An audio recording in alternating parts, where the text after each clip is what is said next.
Cada día que pasa, la deuda de nuestro país aumenta en 200 millones de euros. Esto pasa desapercibido, pero cuando terminemos el día de hoy, sábado de gloria, 200 millones más de deuda tendrá España. Cuando termine mañana el domingo, domingo de resurrección, 200 millones más, serán 400. Y esto no lo notamos. ¿Sabéis por qué? Porque estas son las consecuencias de las políticas de Pedro Sánchez, cortoplacistas. ¿Y sabéis qué? Posiblemente nosotros, que seguimos siendo jóvenes, pero no tan jóvenes, no paguemos esa deuda. Pero ellos sí, y sus hijos, y sus nietos. Es decir, el daño que está haciendo el sanchismo a las generaciones venideras es brutal, es en silencio. Estamos enfilando el final de la Semana Santa.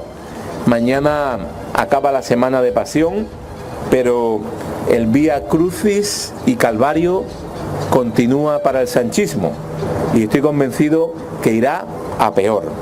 He dicho alguna vez que Pedro Sánchez en la Moncloa debe tener un calendario, pues como tenemos todos nosotros en nuestras casas, colgado en la pared, donde pone días laborables y días festivos. Pero la diferencia del calendario de Pedro Sánchez en la Moncloa es que tiene días laborables, días festivos y días judiciales. Porque con esa agenda judicial organizarse es muy complicado. Entre días de fiesta, días que hay que trabajar y días que tienen que ir a los juzgados algún miembro del gobierno, hasta 47 miembros del gobierno han participado ya en alguna declaración ante el juez. La actividad judicial por la corrupción sanchista es que no ha parado ni en Semana Santa. El miércoles todo un ministro de Justicia, no cualquier ministro, todo un ministro de Justicia tuvo que comparecer ante el juez para dar explicaciones sobre la contratación de la secretaria de los negocios de la mujer de Pedro Sánchez en la Moncloa. Tuvo que ir a dar explicaciones ante el juez el miércoles santo. Y esa es la verdad. Bueno, el señor Bolaño dijo que no sabía nada. A mí me da la impresión que han dejado caer a la señora del presidente del gobierno y no sabemos las consecuencias que va a tener. Imaginaos que todo esto que estamos oyendo, que todo esto que estamos viendo, que había el número 2 del partido y del gobierno, que era Ábalos, hacía lo que hacía. Yo no sé si creerme todas las noticias que leo, pero si son verdad, es un absoluto escándalo que yo no compararía con nada en los últimos años en democracia. Un ministro que elegía por catálogo a las señoritas que le acompañaban y después las colocaba en empresas públicas. Eso es feminismo, El feminismo auténtico del Partido Socialista, que se da golpes de pecho, la izquierda, feminismo de catálogo, feminismo de Ábalos, el feminismo de Rejón.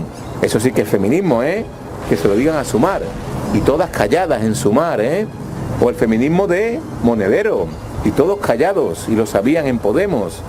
Ni una lección más, ni una lección más de feminismo, ni del Partido Socialista, ni de Podemos, ni de Sumar, porque los tres referentes del feminismo de la izquierda pues son Ábalos, Monedero y Errejón. Así que a callar y a pedir perdón, que es lo que tiene que hacer la izquierda con el feminismo, sin ninguna duda.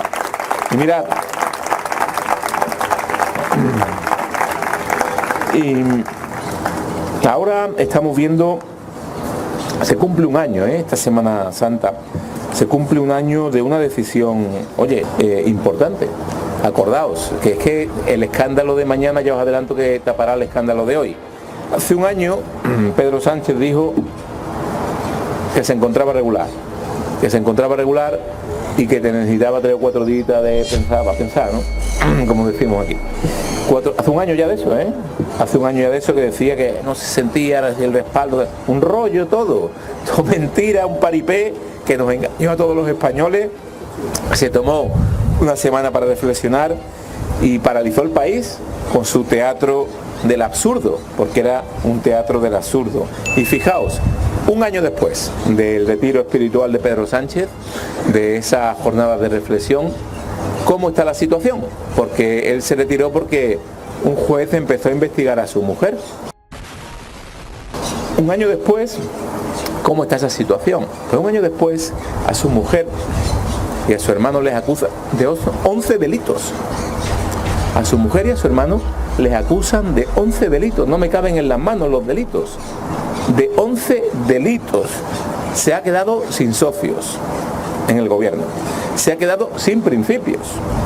Y los frentes de corrupción se le multiplican y se agravan. Esa es la realidad de un año después de esas jornadas de reflexión que se tomó Sánchez, tomándole el pelo a todos los españoles. Se tomó, insisto, esas jornadas de reflexión para pensar si merecía la pena seguir en esto o no, porque un juez estaba investigando a su mujer.